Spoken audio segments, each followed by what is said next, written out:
So here's the deal with Seattle. It's maybe one of the most dichotomous cities in the country. It's really pretty and new and modern and full of wealth. But this city has a really bad side too. And right now, the bad side is winning. Seattle's changed a lot, but it's not ruined yet. However, with the direction the city's headed, it's possible Seattle won't ever be the same again. It's corrupted and mismanaged and has lost its way. I don't know. Maybe some new leaders with a new sensible plan can turn it around. Maybe one day we'll sing its praises. I hope so. We need more good stories in this country. There's too many bad ones already. We don't need to watch another great city erode. We're going to drive through downtown Seattle and see the good and the bad. We're also going to talk about what's going on here with insights and reports, and even speak with people who live in Seattle. The route I took was a random 20-minute drive through several areas of downtown. Here's the map. We began up by the Space Needle, and we're going to head into the worst parts of downtown where all the homeless tents are, and then wind our way back up to the east side of town over where the Chaz Chop thing happened. Lots of Seattle's really neat, but then you turn a corner and face a completely different reality. It was a partly cloudy, partly rainy afternoon in late October. It was breezy and about 50 degrees out, but by the time the 30-minute drive's over, the sun will give us a nice surprise. And we're lucky, as this time of year the trees are in full autumn splendor. Everything is gold and green and gray. And drizzle. This is the time of year when Seattle begins its 6-month-long drizzle season. Downtown Seattle has a grunginess to it, but that's what makes it Seattle. There's a lot of new modern buildings all over the place though. Lots of shining new condos and skyscrapers where tech companies make home.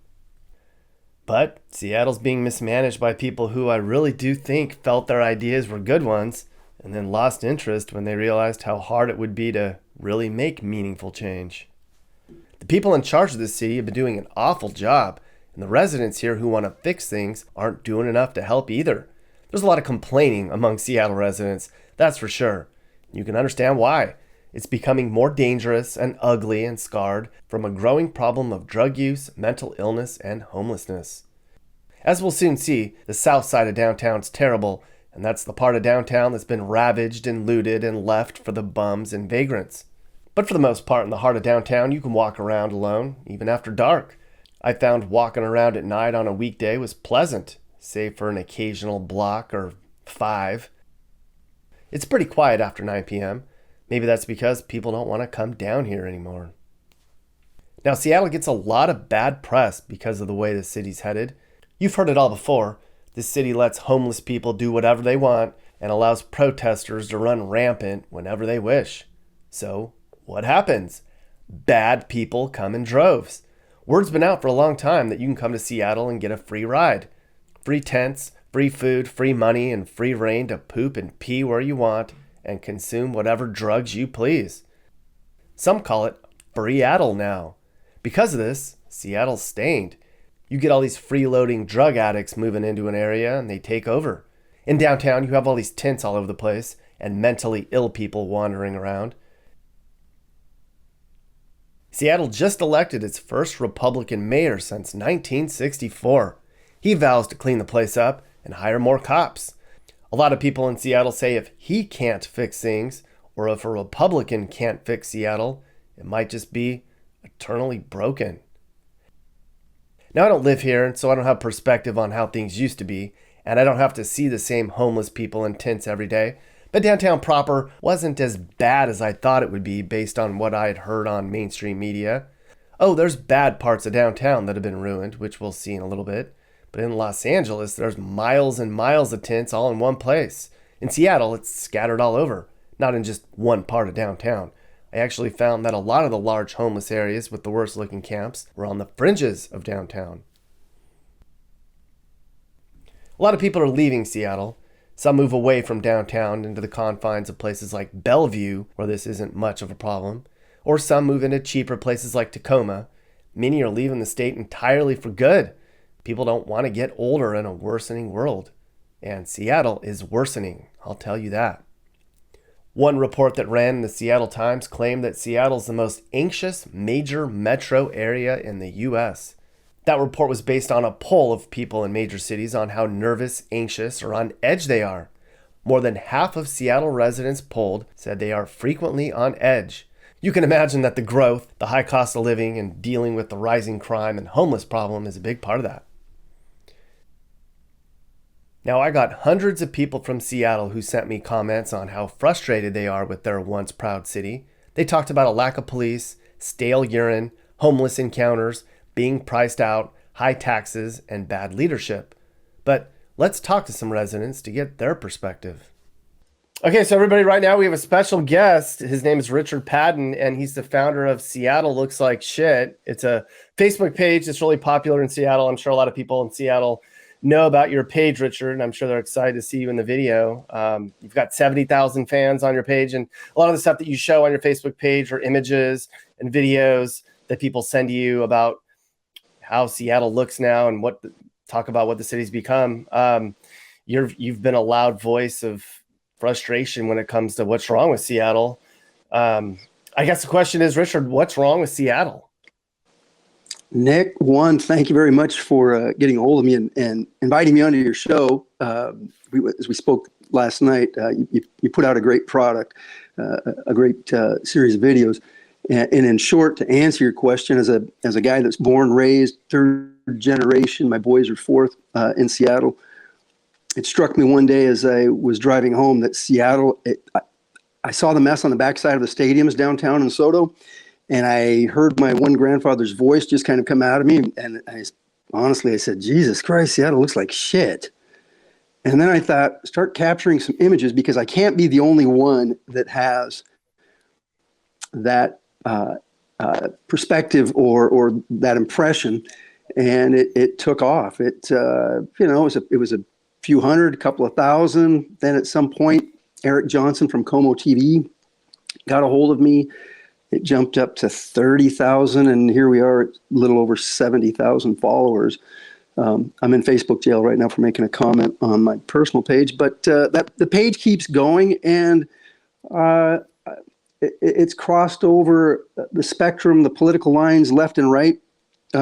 People that have been here a long time, the newbies, travelers, do see what I see, and as I've told folks, it's beyond embarrassing, or beyond disgusting. It's embarrassing, actually, that a city as beautiful as the one that I grew up in looks as bad as it does in certain parts and places, and you have to travel through that trash to get to where the places are that are nice. To me, it's inexcusable. Yeah, I agree. Yeah. So, let's start with the homelessness and the drug problem in Seattle. You mentioned that you think it's like a money-making machine. Can you elaborate on that? Well, I've been told through people that have visited the page, I've been told things that maybe I don't want to know. But the escalation that I've seen over the years has been afforded to the folks that live on the streets. I work for King County. I started off 28 years ago cleaning the bus routes and bus shelters, Graveyard, downtown Seattle, 3rd Avenue, and then swing shift in one of the quadrants, one of the 4 areas of the county. So I had seen things that I thought were bad then, and it's only escalated. And if I may, back then, upon cleaning up a bus shelter up in the U District, a couple of Seattle police officers were there sweeping up some glass, and we got into a conversation with them. And they pointed out then, 28 years ago, how the younger police officer said, due to the liberal policies of the city, it's just afforded the things that we see on the street.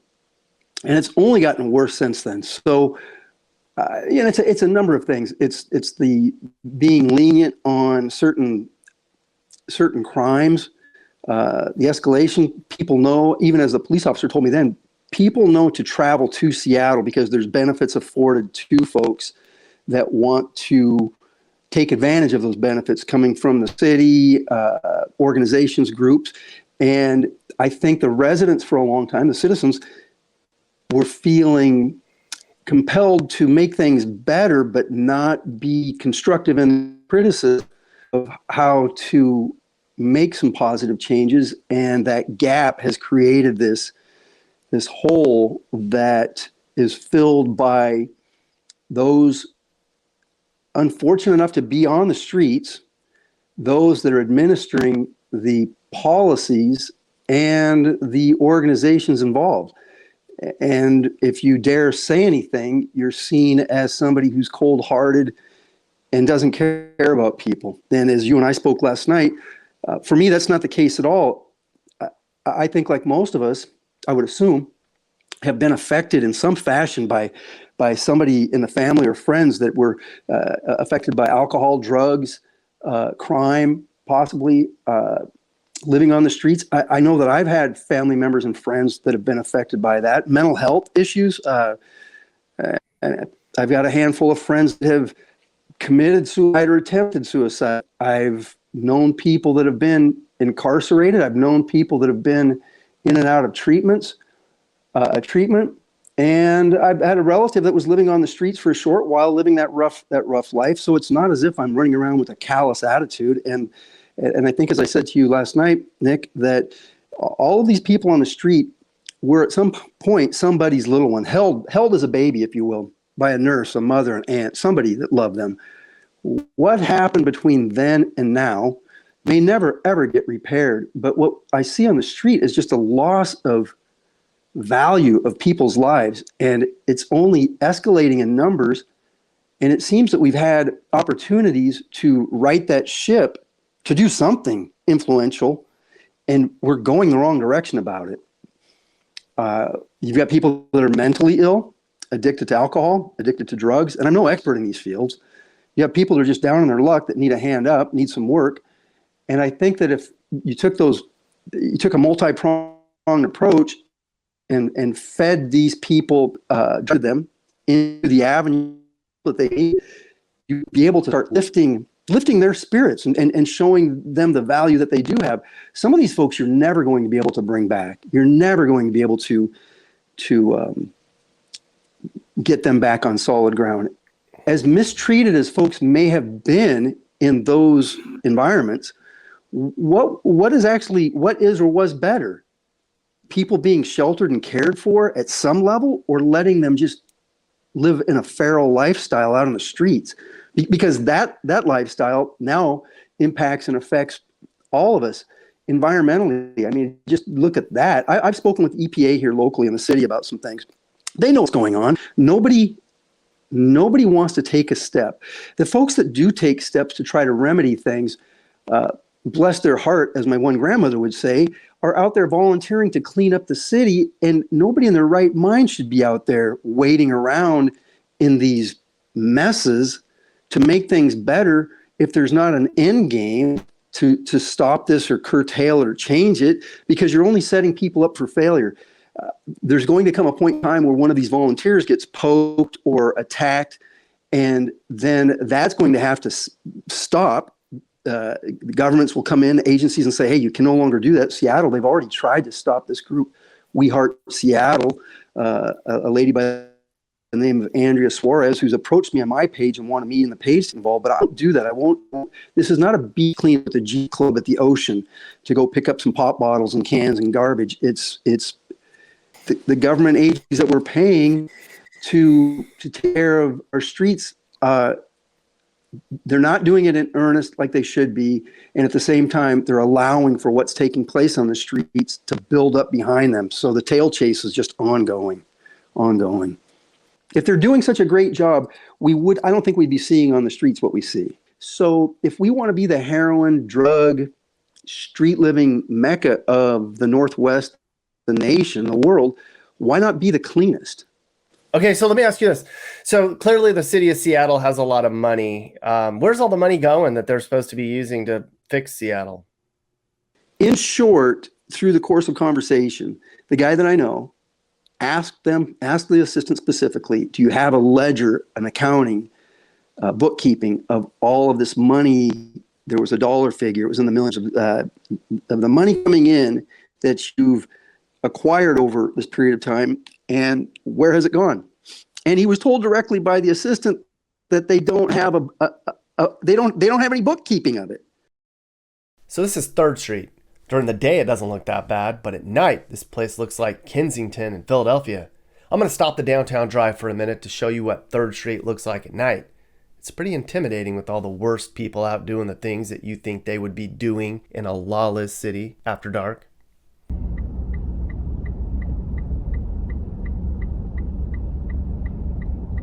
It's actually I walked up it, and it's kind of straight that you have to, not only watch your back, but you got to kind of watch what side of the street you're walking on. And, you step in glass and poop and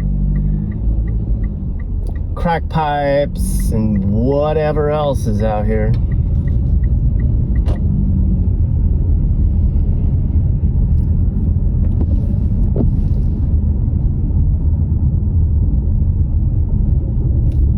Let's put the windows down so we get a real good taste of it.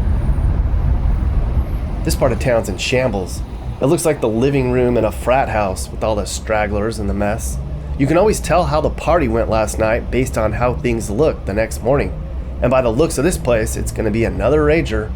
I pity whoever has to clean up after these people every morning. Let's just do it like this.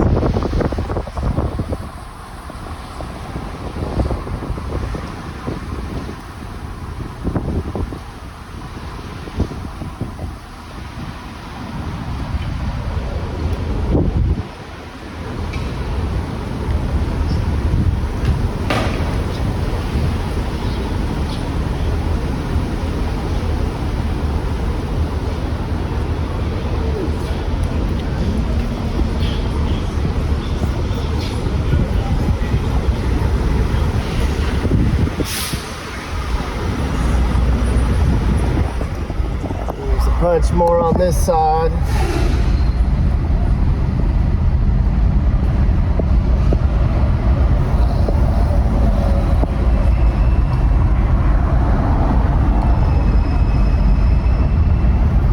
But you can see how they've kind of jacked up this whole part of town.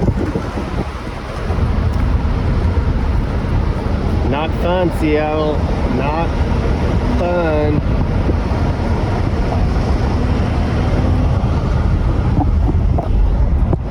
But overall though, I have to say, you got jacked up parts of town, but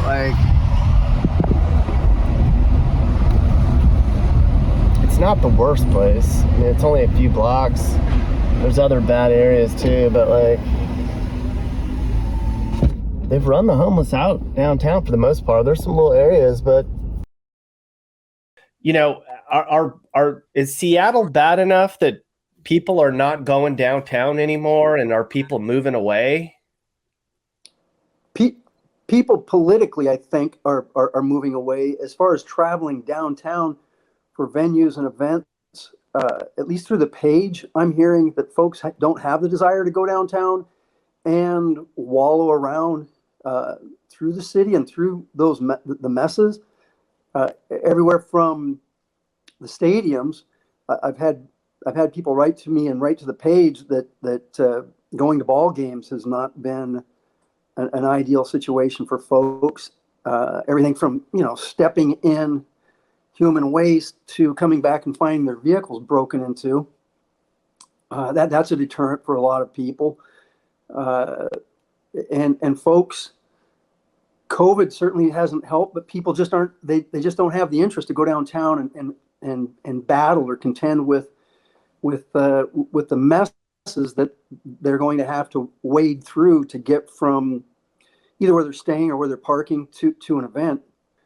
I was reluctant to go downtown, maybe just out of my own selfishness, but I took notice a little bit of people, your tourists, your downtown folks just enjoying the evening, walking about, and then ahead of them in their foot travels would be sites of Third and Pine, Third and Pike, which have been notorious over the years in my growing up in Seattle, living in Seattle, certainly.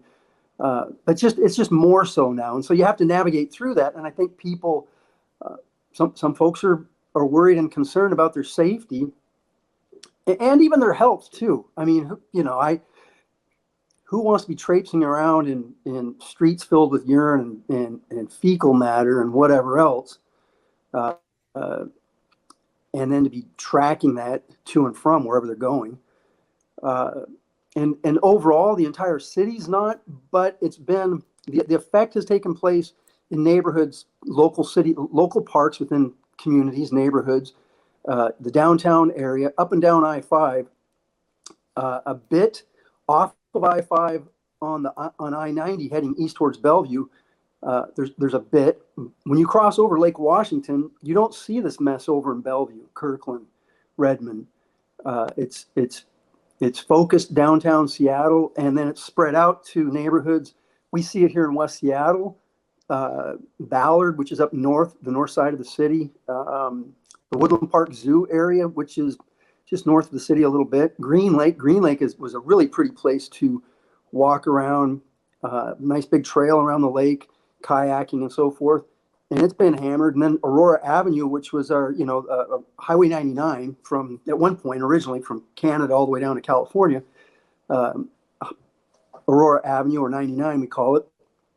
There's sections of that. They're just wrought with prostitution, drugs. And so all of the bad elements tend to feed off of each other a bit. And sadly, the folks that are really in need of help, that don't want to participate in any of those bad things, get caught up living in those environments. And I think they're lost just as much as the ones that are strung out or drunk or mentally screwed up, or both, or all three. And it's saddening to live in a place that has claimed for so long to be so concerned about so many things: the environment, animals, marine life, people. And you see these things taking place on the city streets, and literally dripping and leaching into our stormwater system that really has the ability to travel right out into our marine life. And so everything in between what we see taking place has an effect really on everyone, even if you don't go into the city. I was talking with folks down in Camas, Washington, over the weekend. Went to a friend's wedding, daughter's wedding, just on the north side of the Columbia River.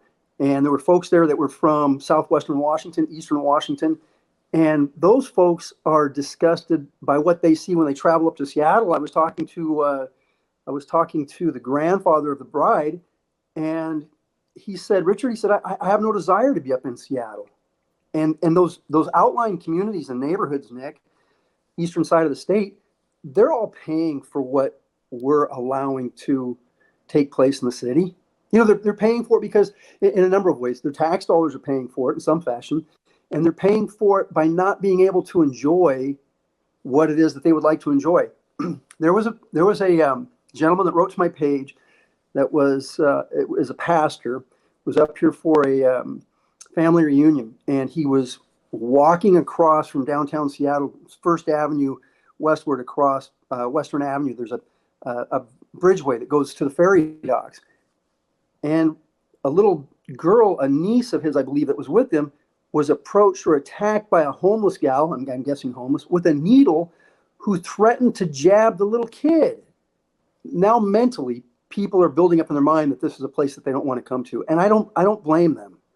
And it may not be as bad as some of the places that, folks like yourself or others who have traveled around the world who have seen maybe far worse. But for any of us that have lived here a lifetime, I don't want to see it get worse.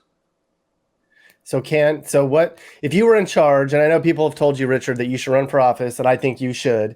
If you were in charge, if you had 1 minute to tell me what you would do to solve the problem, and I know that's not a lot of time, but I'm going to hold you to it. You have 60 seconds to tell me how you think Seattle can be fixed. I would start by building infrastructure that, and there's a variety of ways. I would start by building the infrastructure, the money that's being spent, build the infrastructure to house people in a hospital fashion, institution, whatever word soothes people. Get people off the street, indoors, and manage them. and that would be through directing them into the areas of care that they need: mental health, drug and alcohol addiction, work related um, uh, programs. And it would be multi-pronged. Also look at the situation with inmates. Get people, create some value in folks, bring people off of the street into a clean environment, work with them, clean them up, and reintegrate them back into society in a way that lifts their spirit, lifts the spirit of the public seeing these good things happen, and be open about the books with your money that you're spending to do it. Uh, people's lives have to be built back up, and we're not going to be able to fix everybody, but it's got to start somewhere. I don't see it. It's such a band-aid approach.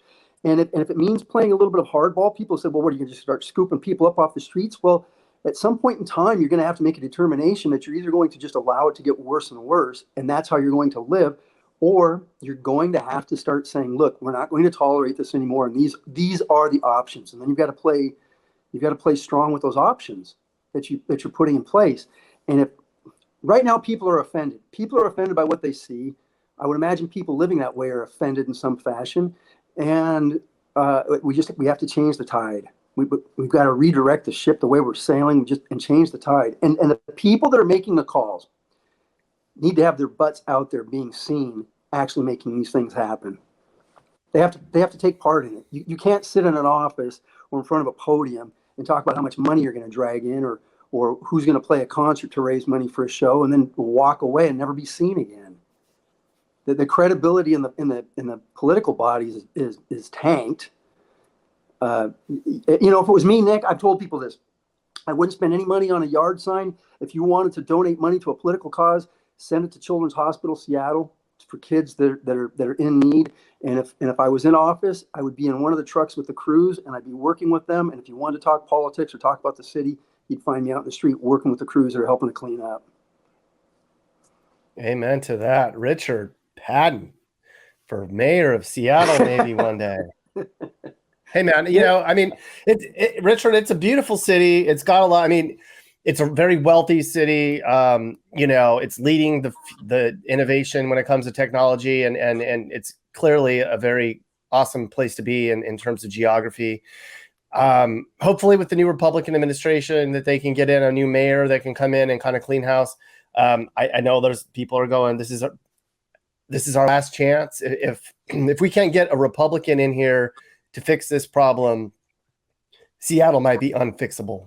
Well, Nick, people will say that, and to some degree, I agree with that. The part of the problem is that it's much deeper, and I'm going to get myself in trouble. So there were two, real quickly, there was a case out of Boise, Idaho, Martin versus Boise, that allowed for the Ninth Circuit Court of Appeals. They allowed for sleeping on the streets. And there was also a case in Seattle, I can't remember the name. There was a group out of DC that's similar to the ACLU, but I've been told that the ACLU has this city by the balls.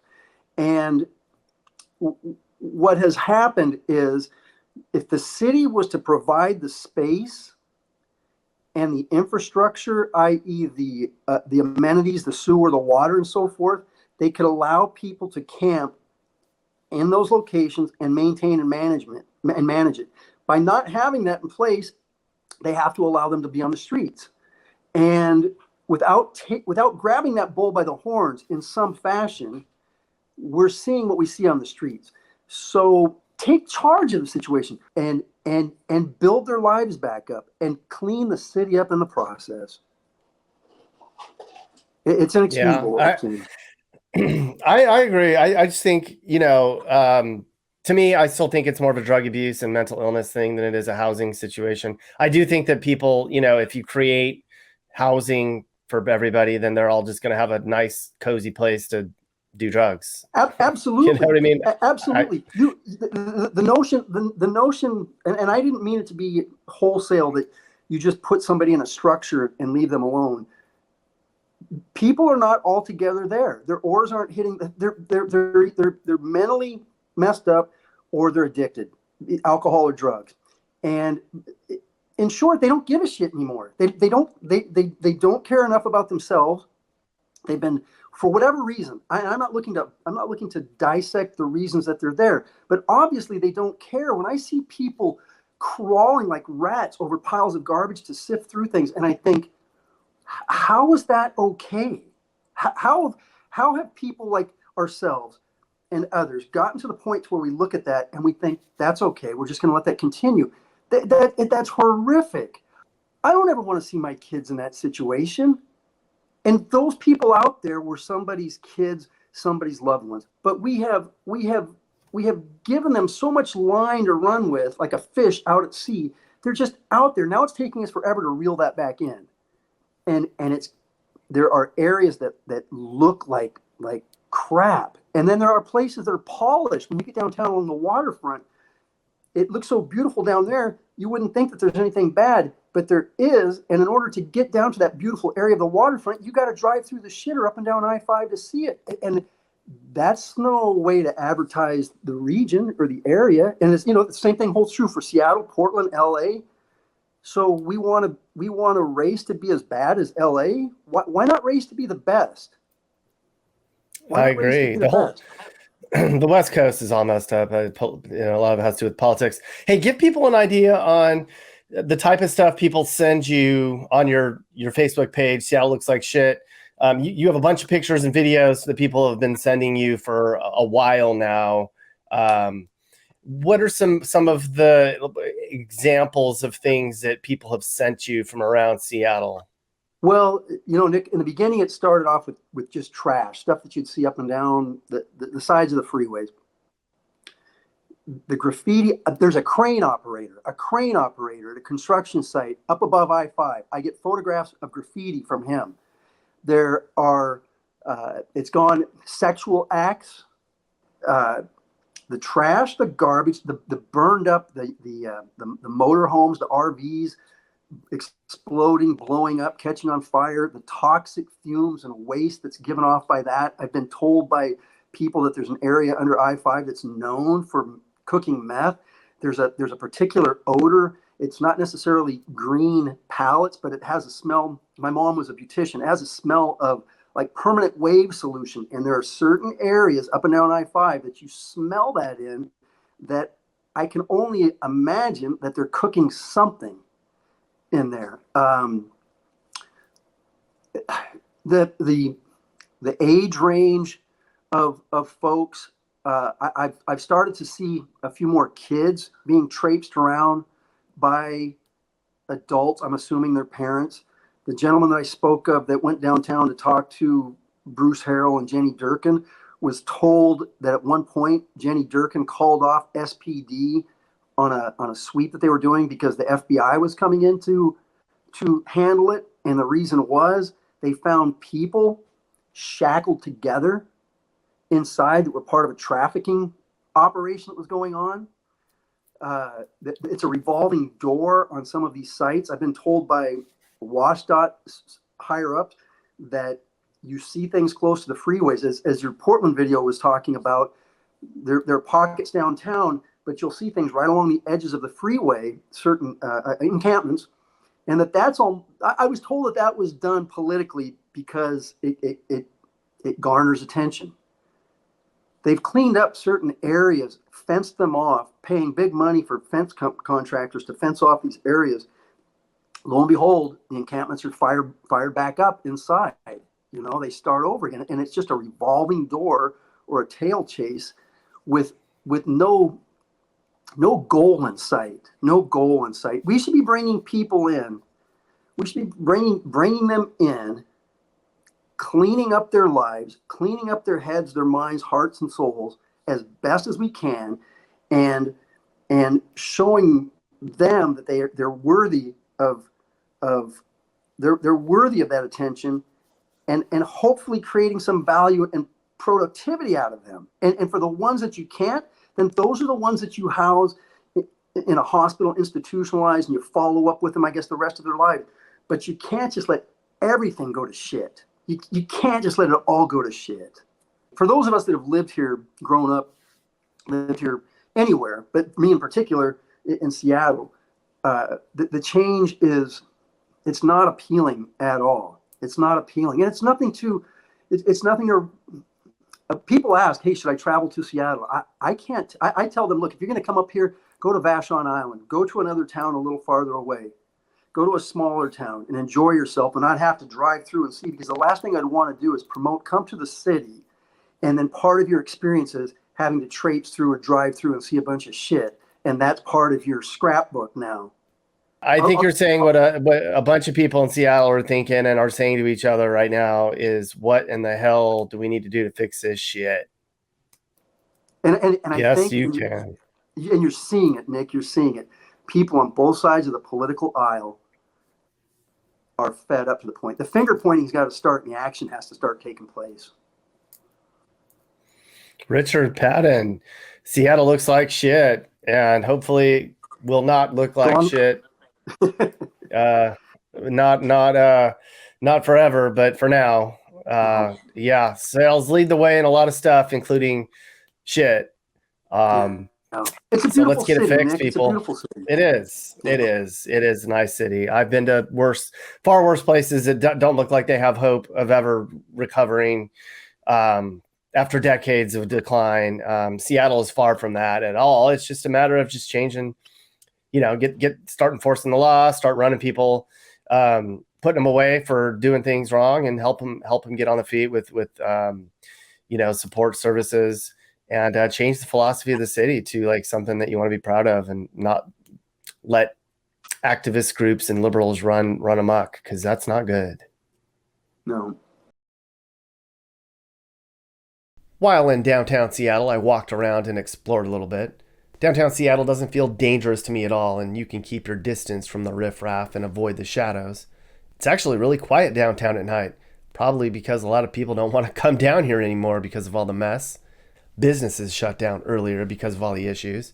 The night I was here, the sidewalks were dead, even though there was an NHL game going on just blocks from where I was hanging out. I went back to 3rd Street again, on foot this time, at night. Here's an example of what you see down there at night. There's a lot of loitering and drug use and harassing of bystanders and neighbors who walk by.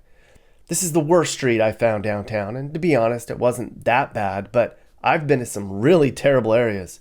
I can see why people are fed up with it. If I lived here and had to see this every day, I'd be pissed too. Of course, you're going to find tents lining the sidewalks throughout downtown. They're very transient, and they'll pop up one afternoon and remain for days or weeks until the city removes them. If the city removes them. A lot of the sidewalks here are disgusting, so bad that I had to throw my shoes away after walking around Seattle for 2 nights. Gross! Of course, Rainier beer sure is popular in Seattle. You'll find Rainier empties all over the place downtown. And while in downtown Seattle, I ate the local fave, or one of them. It's a Frito chili in a bag thing. As is typical, I forgot to take a picture of it until I had already finished it. And the dress code at this place was interesting. Seattle's a really pretty place, and I think it's new enough that it can recover from the affliction that's taken hold here. But it's going to take elected leaders who want to make Seattle great again, and it's going to take a community holding those elected officials accountable. I have doubts that leadership will go far enough to put the pieces back together here. I think it's going to take the residents themselves that are going to have to take Seattle back. But it's not too late. It can be done. Hey everyone, so it's pretty clear by now that elected leaders aren't going to help you. If you don't like what you saw in this video, demanding change won't work. You're going to have to do it on your own. If you want to be safe and want your community to be a place where people want to live, you're going to have to clean the place up yourselves. You're going to have to work with your friends and neighbors to lower crime. Politicians clearly don't care as much anymore. It's up to us.